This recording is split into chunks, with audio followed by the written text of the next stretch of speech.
ಸ್ನೇಹಿತರೆ, ನಿಮ್ಮ ಶೇರ್ಸ್ಗಳನ್ನ ನಿಮ್ಮ ಸ್ಟಾಕ್ ಬ್ರೋಕರ್ ನಿಮ್ಮ ಅನುಮತಿ ಇಲ್ದಿರಾನೆ ಮಾರಾಟ ಮಾಡಿಬಿಟ್ರೆ ಹೇಗಿರುತ್ತೆ? ಶಾಕ್ ಆಯ್ತಾ? ಎಂಥ ದೊಡ್ಡ ಫ್ರಾಡ್ ಅಲ್ವಾ ಇದು? ಆದರೆ ಇದು ಸಾಧ್ಯ ಇದೆಯಾ? ನಮ್ಮ ದೇಶದಲ್ಲಿ ಇಂಥ ಕೇಸ್ಗಳಾಗಿದೆಯಾ? ಒಂದು ವೇಳೆ ಇದ್ದರೆ ಸ್ಟಾಕ್ ಬ್ರೋಕರ್ಗಳ ಇಂಥ ಫ್ರಾಡ್ನಿಂದ ನಾವು ತಪ್ಪಿಸ್ಕೊಳ್ಳೋದು ಹೇಗೆ? ಈ ಎಲ್ಲ ಡೀಟೇಲ್ಸನ್ನು ಈ ವಿಡಿಯೋನಲ್ಲಿ ಹೇಳ್ತೀನಿ. ಈ ವಿಡಿಯೋವನ್ನು ದಯವಿಟ್ಟು ಕಡೆಯವರೆಗೂ ನೋಡಿ. ಸ್ನೇಹಿತರೆ, ಅದಕ್ಕೂ ಮುಂಚೆ ನೀವು ಝೀರೋದಾ ಅಥವಾ ಅಪ್ಸ್ಟಾಕ್ಸ್ನಲ್ಲಿ ಡಿಮ್ಯಾಟ್ ಅಕೌಂಟನ್ನು ಓಪನ್ ಮಾಡಬೇಕು ಅನ್ನೋದಾದರೆ ಡಿಸ್ಕ್ರಿಪ್ಷನ್ ಬಾಕ್ಸ್ನಲ್ಲಿ ಲಿಂಕನ್ನು ನೀಡಿದ್ದೀನಿ. ಆ ಲಿಂಕನ್ನು ಕ್ಲಿಕ್ ಮಾಡಿ ನೀವು ನಿಮ್ಮ ಅಕೌಂಟನ್ನು ಓಪನ್ ಮಾಡ್ಕೊಳ್ಬೋದು. ಸ್ನೇಹಿತರೆ, ಈ ವಿಡಿಯೋ ನಿಮಗೆ ಇಷ್ಟವಾದರೆ ದಯವಿಟ್ಟು ಇದನ್ನು ಲೈಕ್ ಮಾಡಿ, ನಿಮ್ಮ ಫ್ರೆಂಡ್ಸ್ ಆ್ಯಂಡ್ ಫ್ಯಾಮಿಲಿ ಮೆಂಬರ್ಸ್ನೊಂದಿಗೆ ಶೇರ್ ಮಾಡಿ. ಹಾಗೆ ನೀವಿನ್ನೂ ನಮ್ಮ ಚಾನಲನ್ನು ಸಬ್ಸ್ಕ್ರೈಬ್ ಮಾಡ್ಕೊಂಡಿಲ್ಲ ಅಂದರೆ ಮರಿದಿರ ನಮ್ಮ ಚಾನಲನ್ನು ಸಬ್ಸ್ಕ್ರೈಬ್ ಮಾಡಿಕೊಂಡು ಹೊಸ ವಿಡಿಯೋಗಳ ಅಪ್ಡೇಟ್ಸ್ಗಳಿಗಾಗಿ ಬೆಲ್ ಐಕಾನನ್ನು ಪ್ರೆಸ್ ಮಾಡೋದನ್ನು ಮರಿಬೇಡಿ. ಹಾಗಾದರೆ ಬನ್ನಿ, ಹೆಚ್ಚು ತಡ ಮಾಡಿದಿರ ಶುರು ಮಾಡೋಣ. ನಾನು ನಿಮ್ಮ ರಾಕೇಶ್, ನೀವು ನೋಡ್ತಾ ಇದ್ದೀರಾ ಆಸ್ಪೈರಿಂಗ್ ಇಂಡಿಯನ್ ಚಾನಲ್. ಸ್ನೇಹಿತರೆ, ಇತ್ತೀಚೆಗೆ ಕಾರ್ವಿ ಅನ್ನೋ ಒಂದು ಸ್ಟಾಕ್ ಬ್ರೋಕಿಂಗ್ ಕಂಪನಿಯನ್ನು NSE ಮತ್ತು BSE ಅವರು ಡಿಫಾಲ್ಟರ್ ಅಂತ ಘೋಷಣೆ ಮಾಡಿದ್ರು ಮತ್ತು ಆ ಕಂಪನಿಯ ಬ್ರೋಕರೇಜ್ ಮೆಂಬರ್ಶಿಪ್ ಅನ್ನ ಕೂಡ ಕ್ಯಾನ್ಸಲ್ ಮಾಡಿದ್ರು. ಕಾರಣ ಅನ್ಆಥರೈಸ್ಡ್ ಟ್ರೇಡಿಂಗ್. ಈ ಅನ್ಆಥರೈಸ್ಡ್ ಟ್ರೇಡಿಂಗ್ ಬಗ್ಗೆ ತಿಳ್ಕೊಳ್ಳೋದಕ್ಕೆ ಮುಂಚೆ ಪವರ್ ಆಫ್ ಅಟರ್ನಿ ಬಗ್ಗೆ ತಿಳ್ಕೊಳ್ಳೋಣ. ಈಗ ನೀವು ಶೇರ್ಸ್ ಅನ್ನ ಸೆಲ್ ಮಾಡಬೇಕು ಅಂತ ಅನ್ಕೊಂಡ್ರೆ ಸೆಲ್ ಮಾಡೋದಕ್ಕೆ ನೀವು ನಿಮ್ಮ ಬ್ರೋಕರ್ಗೆ ಇನ್ಸ್ಟ್ರಕ್ಷನ್ಸ್ ಅನ್ನ ನೀಡಬೇಕು. ಆಗಿನ ದಿನಗಳಲ್ಲಿ ಈ ಸೆಲ್ ಇನ್ಸ್ಟ್ರಕ್ಷನ್ಸ್ ಅನ್ನ ಡೆಲಿವರಿ ಇನ್ಸ್ಟ್ರಕ್ಷನ್ ಸ್ಲಿಪ್ ಮುಖಾಂತರ ನೀಡಬೇಕಿತ್ತು. ಈ ಹಿಂದೆ ಎಲೆಕ್ಟ್ರಾನಿಕ್ ಟ್ರೇಡಿಂಗ್ ಫೆಸಿಲಿಟಿ ಇರಲಿಲ್ಲ.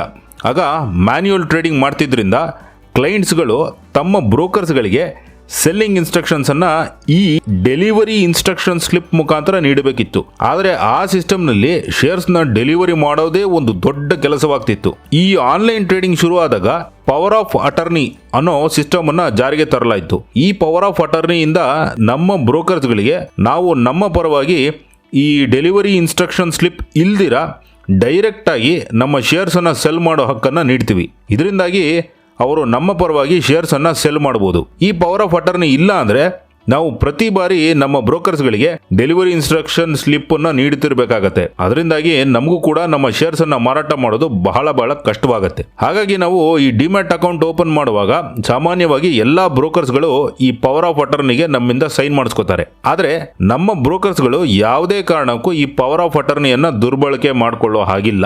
ನಾವು ಸೆಲ್ ಇನ್ಸ್ಟ್ರಕ್ಷನ್ ಕೊಟ್ಟ ನಂತರವಷ್ಟೇ ನಮ್ಮ ಬ್ರೋಕರ್ಸ್ಗಳು ನಮ್ಮ ಶೇರ್ಸ್ ಅನ್ನ ಮಾರಾಟ ಮಾಡಬೇಕು. ನಾವು ಇನ್ಸ್ಟ್ರಕ್ಷನ್ಸ್ ಕೊಡ್ಲಿಲ್ಲ ಅಂದ್ರೆ ಯಾವುದೇ ಕಾರಣಕ್ಕೂ ಅವರು ನಮ್ಮ ಶೇರ್ಸ್ ಅನ್ನ ಸೆಲ್ ಮಾಡೋ ಹಾಗೆ ಇಲ್ಲ. ಈ ರೀತಿ ನಮ್ಮ ಅನುಮತಿ ಇಲ್ದಿರ ನಮ್ಮ ಶೇರ್ಸ್ ಗಳನ್ನ ಮಾರಾಟ ಮಾಡಿದ್ರೆ ಅದನ್ನ ಅನ್ಆಥರೈಸ್ಡ್ ಟ್ರೇಡಿಂಗ್ ಅಂತ ಕರೀತಾರೆ. ಈ ರೀತಿ ಅನ್ಆಥರೈಸ್ಡ್ ಟ್ರೇಡಿಂಗ್ ಒಂದು ಪನಿಷಬಲ್ ಅಫೆನ್ಸ್ ಕೂಡ ಆಗಿರುತ್ತೆ. ಆದರೆ ನಮ್ಮಲ್ಲಿ ಇಂಥ ಅನ್ಆಥರೈಸ್ಡ್ ಟ್ರೇಡಿಂಗ್ ಗಳು ಯಾವ್ದಾದ್ರು ಆಗಿದೆಯಾ? ಖಂಡಿತ ಇದೆ. ಈ ಲಿಸ್ಟ್ ಅನ್ನ ನೋಡಿ. NSE ವೆಬ್ಸೈಟ್ ನಲ್ಲಿ ಇಂಥ ಅಫೆನ್ಸ್ಗಳನ್ನು ಮಾಡಿ ಸಿಕ್ಕಾಕೊಂಡು NSE ಅವರಿಂದ ಬ್ಯಾನ್ ಮಾಡಲಾಗಿರೋ ಬ್ರೋಕರ್ಸ್ಗಳ ಲಿಸ್ಟ್ ಅನ್ನ ನೀಡಲಾಗಿದೆ. ಈ ಲಿಸ್ಟ್ ಅನ್ನ NSE ವೆಬ್ಸೈಟ್ ನಲ್ಲಿ ನೀವು ನೋಡಬಹುದು. ಅದರ ಲಿಂಕ್ ಅನ್ನ ಡಿಸ್ಕ್ರಿಪ್ಷನ್ ಬಾಕ್ಸ್ ನಲ್ಲಿ ನೀಡಿದ್ದೀನಿ. ಇಲ್ಲಿ ಇವರು ಕೇವಲ ಅನ್ಆಥರೈಸ್ಡ್ ಟ್ರೇಡಿಂಗ್ ಮಾತ್ರ ಮಾಡಿರಲ್ಲ, ಇನ್ನೂ ಹಲವಾರು ರೀತಿಯ ಅಫೆನ್ಸ್ಗಳನ್ನ ಮಾಡಿರ್ತಾರೆ. ಹಾಗಾಗಿ ಇವರನ್ನ ಡಿಫಾಲ್ಟರ್ ಮೆಂಬರ್ಸ್ ಅಂತ ಘೋಷಣೆ ಮಾಡಲಾಗಿರುತ್ತೆ, ಅಥವಾ ಇವರ ಮೆಂಬರ್ಶಿಪ್ ಅನ್ನ ಕ್ಯಾನ್ಸಲ್ ಮಾಡಿ ಇವರನ್ನ ಎಕ್ಸ್ಪೆಲ್ಡ್ ಮೆಂಬರ್ಸ್ ಅಂತ ಘೋಷಣೆ ಮಾಡಲಾಗುತ್ತೆ. ಇಲ್ಲಿ ಕಾರ್ವಿ ಸ್ಟಾಕ್ ಬ್ರೋಕಿಂಗ್ ಲಿಮಿಟೆಡ್ ಅನ್ನೋ ಒಂದು ಸ್ಟಾಕ್ ಬ್ರೋಕರೇಜ್ ಕಂಪನಿಯವರು ಈ ಪವರ್ ಆಫ್ ಅಟರ್ನಿಯನ್ನು ಬಳಸಿಕೊಂಡು ನವೆಂಬರ್ 2019ರಲ್ಲಿ ತಮ್ಮ ಕ್ಲೈಂಟ್ಸ್ಗಳ ಡಿಮ್ಯಾಟ್ ಅಕೌಂಟ್ನಲ್ಲಿ ಇದ್ದ ಶೇರ್ಸ್ಗಳನ್ನು ಕ್ಲೈಂಟ್ಸ್ಗಳಿಗೆ ತಿಳಿಸದಿರಾನೆ ತಮ್ಮ ಖಾತೆಗೆ ವರ್ಗಾವಣೆ ಮಾಡಿಕೊಂಡಿದ್ದಾರೆ. ಹೀಗೆ ಅವರು ಸುಮಾರು 1 ಲಕ್ಷಕ್ಕೂ ಹೆಚ್ಚು ಕ್ಲೈಂಟ್ಸ್ಗಳ ಖಾತೆಯಿಂದ ಶೇರ್ಸ್ಗಳನ್ನು ವರ್ಗಾವಣೆ ಮಾಡಿಕೊಂಡಿದ್ದಾರೆ. ಈ ರೀತಿ ಅಕ್ರಮವಾಗಿ ವರ್ಗಾವಣೆ ಮಾಡಿಕೊಂಡ ಶೇರ್ಸ್ಗಳನ್ನು ICICI, HDFC, ಬಜಾಜ್ ಫೈನಾನ್ಸ್ ಹೀಗೆ ಇನ್ನೂ ಕೆಲವು ಬ್ಯಾಂಕ್ ಮತ್ತೆ NBFCಗಳಲ್ಲಿ ಪ್ಲೆಡ್ಜ್ ಮಾಡಿದ್ದಾರೆ, ಅಂದರೆ ಗಿರವಿ ಇಟ್ಟಿದ್ದಾರೆ. ಬ್ಯಾಂಕ್ಗಳು ಸಹ ಈ ಸೆಕ್ಯೂರಿಟಿ ಆಧಾರದ ಮೇಲೆ ಕಾರ್ವಿ ಅವರಿಗೆ ಸುಮಾರು 2,500 ಕೋಟಿಗೂ ಹೆಚ್ಚು ಲೋನ್ ಅನ್ನು ನೀಡಿದೆ. ಕಾರ್ವಿ ಅವರು ಈ ದುಡ್ಡನ್ನ ತಮ್ಮದೇ ಗ್ರೂಪ್ ಕಂಪನಿಗಳಿಗೆ ವರ್ಗಾವಣೆ ಮಾಡಿಕೊಂಡಿದ್ದಾರೆ. ಇದೆಲ್ಲ ಆದಮೇಲೆ ತಮ್ಮ ಖಾತೆಯಲ್ಲಿದ್ದ ಶೇರ್ಸ್ಗಳು ಕಾಣದೇ ಇದ್ದಾಗ ಒಬ್ಬೊಬ್ಬರಾಗಿ ಕ್ಲೈಂಟ್ಸ್ಗಳು SEBI ಮತ್ತೆ ಸ್ಟಾಕ್ ಎಕ್ಸ್ಚೇಂಜ್ಗಳಿಗೆ ಕಂಪ್ಲೇಂಟ್ ಮಾಡಿದ್ದಾರೆ. ಇದನ್ನ ಗಂಭೀರವಾಗಿ ಪರಿಗಣಿಸಿದ SEBI ನವೆಂಬರ್ 22, 2019ರಂದು ಈ ಕಾರ್ವಿ ಸ್ಟಾಕ್ ಬ್ರೋಕಿಂಗ್ ಕಂಪನಿಯನ್ನ ಯಾವುದೇ ಹೊಸ ಕ್ಲೈಂಟ್ಸ್ಗಳನ್ನ ರಿಜಿಸ್ಟರ್ ಮಾಡ್ಕೊಳ್ಬಾರ್ದು ಅಂತ ನಿರ್ಬಂಧನೆ ಹೇರ್ತು. ಈ ಕೇಸ್ ಸುಮಾರು 1 ವರ್ಷದವರೆಗೂ ನಡ್ಕೊಂಡು ಬಂತು. ಈಗ ಮೊನ್ನೆ ನವೆಂಬರ್ 23ನೇ ತಾರೀಕಿನಂದು NSE ಅವರು ಕಾರ್ವಿ ಸ್ಟಾಕ್ ಬ್ರೋಕಿಂಗ್ ಕಂಪನಿಯನ್ನ ಡಿಫಾಲ್ಟರ್ ಅಂತ ಘೋಷಣೆ ಮಾಡಿದಲ್ದಿರ ಅವರ ಮೆಂಬರ್ಶಿಪ್ ಅನ್ನ ಕೂಡ ಕ್ಯಾನ್ಸಲ್ ಮಾಡಿಬಿಟ್ರು. ಇದಾದ ತಕ್ಷಣ BSE ಅವರು ಕೂಡ ಈ ಬ್ರೋಕರ್ ಅನ್ನ ಬ್ಯಾನ್ ಮಾಡಿದ್ದಾರೆ. ಇದು ಇಂಡಿಯಾದಲ್ಲೇ ಅತ್ಯಂತ ದೊಡ್ಡ ಮಟ್ಟದ ಸ್ಟಾಕ್ ಬ್ರೋಕರ್ ಸ್ಕ್ಯಾಮ್ ಅಂತಾನೆ ಹೇಳಲಾಗ್ತಾ ಇದೆ. NSE ತಮ್ಮ ಇನ್ವೆಸ್ಟರ್ ಪ್ರೊಟೆಕ್ಷನ್ ಫಂಡ್ ನಿಂದ ಇದುವರೆಗೂ ಸುಮಾರು 85,000ಕ್ಕೂ ಹೆಚ್ಚು ಕ್ಲೈಂಟ್ಸ್ಗಳಿಗೆ ಅವರಿಗೆ ಸೇರ್ಬೇಕಾದ ದುಡ್ಡನ್ನ ಕೊಟ್ಟು ಬಿಟ್ಟಿದ್ದಾರೆ. ಇನ್ನು ಉಳಿದ ಕ್ಲೈಂಟ್ಸ್ ಗಳ ಬ್ಯಾಲೆನ್ಸ್ ಅನ್ನ ಕೂಡ ಈಗ ಸೆಟ್ಲ್ ಮಾಡ್ತಿದ್ದಾರೆ. ನಮ್ಮ ಸ್ಟಾಕ್ ಎಕ್ಸ್ಚೇಂಜ್ಗಳು ಸೆಟಲ್ಮೆಂಟ್ ಗ್ಯಾರಂಟಿಯನ್ನ ಕೊಡೋದ್ರಿಂದ ಇಂತಹ ಕೇಸ್ಗಳಲ್ಲಿ ಇನ್ವೆಸ್ಟರ್ಸ್ ಗಳ ದುಡ್ಡನ್ನ ಸಾಧ್ಯವಾದಷ್ಟು ಬೇಗ ಸೆಟಲ್ ಮಾಡೋ ಪ್ರಯತ್ನ ಮಾಡ್ತಾರೆ. ಯಾಕಂದ್ರೆ ಇದು ನಮ್ಮ ದೇಶದ ಮಾರ್ಕೆಟ್ನ ರೆಪ್ಯುಟೇಷನ್ ಮೇಲೆ ಕೂಡ ದೊಡ್ಡ ಪರಿಣಾಮ ಬೀರುತ್ತೆ. ಈಗ ನಾವು ಇಂಥ ಘಟನೆಗಳಿಂದ ಏನ್ ಕಲಿಬಹುದು, ನಾವು ಹೇಗೆ ಇಂಥ ಸ್ಕ್ಯಾಮ್ಗಳಿಂದ ಪಾರಾಗೋದು?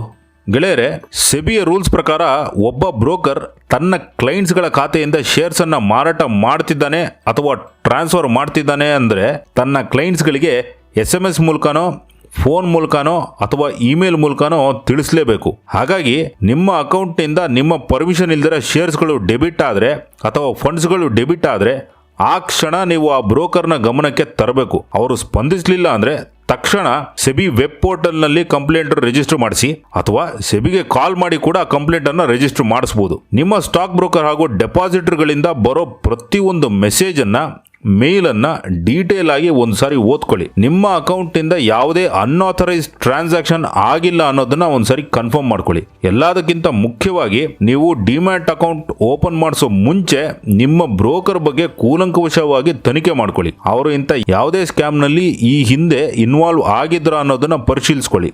ಗೂಗಲ್ ನಲ್ಲಿ ನೀವು ಸರ್ಚ್ ಮಾಡಿದ್ರೆ ಖಂಡಿತ ಅದರ ಡೀಟೇಲ್ಸ್ ಗಳು ನಿಮಗೆ ಸಿಗುತ್ತೆ. ನೀವು ಪ್ರತಿ ಸಾರಿ ನಿಮ್ಮ ಶೇರ್ಸ್ ಅನ್ನ ಬೈ ಮಾಡಿದಾಗ ನಿಮ್ಮ ಡಿಮ್ಯಾಟ್ ಅಕೌಂಟ್ ಸ್ಟೇಟಸ್ನ ಸ್ಕ್ರೀನ್ ಶಾಟ್ ತೆಗೆದಿಟ್ಕೊಳ್ಳೋದು ಒಳ್ಳೆಯದು. ಯಾಕಂದರೆ ಏನಾದರೂ ಇಂಥ ಎಡವಟ್ಟುಗಳು ಆದಾಗ ನಿಮಗೆ ಕಂಪೇರ್ ಮಾಡ್ಕೊಳ್ಳೋದಕ್ಕೆ ಸುಲಭವಾಗುತ್ತೆ. ಜೊತೆಗೆ ಇಂಥ ಕೇಸ್ಗಳಲ್ಲಿ ಅದು ನಿಮ್ಮ ಸಾಕ್ಷಿ ಕೂಡ ಆಗಿರುತ್ತೆ.